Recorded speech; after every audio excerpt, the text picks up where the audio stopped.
तर विषय काय आहे माहीत आहे का, आमची आणि अंड्याची एक वेगळी स्टोरी आहे. आता ती काय आहे ना ते मी तुम्हाला सांगते. तर आता तुम्हाला माहितीच आहे की आम्ही किती नॉनव्हेज लवर आहोत, तरीसुद्धा तुम्ही बघितलं असेल की आमच्या घरात अंडी बनत नाही. का? तर त्याचं कारण आहे की रुद्राला, आमच्या म्हणजे माझ्या लेकराला अंड्याची ॲलर्जी आहे. त्याला काय होतं, अंडी खाल्लं की त्याच्या हाताला फुटकुळ्या येतात आणि नंतर ती पसरतात.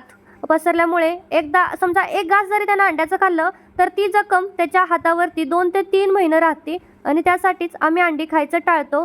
तर कारभाऱ्याला काय इच्छा झाली ते अंडीच घेऊन आले. मग त्यांना म्हटलं की अंडी कशाला आणली, आपल्याला माहीत आहे ना आपण अंडी करत नाही किंवा खात नाही किंवा आणतही नाही. आता लेकरासाठी एवढं मन मारून तर जगू शकतो, पण कारभाऱ्यानं आणली. मग आता काय करणार, मग तो गेला होता स्कूलमध्ये. मग म्हटलं चला करूया, आणि त्याला पर्सनली ऑमलेट वगैरे खूप आवडतं, पण काय करणार, देऊ शकत नाही.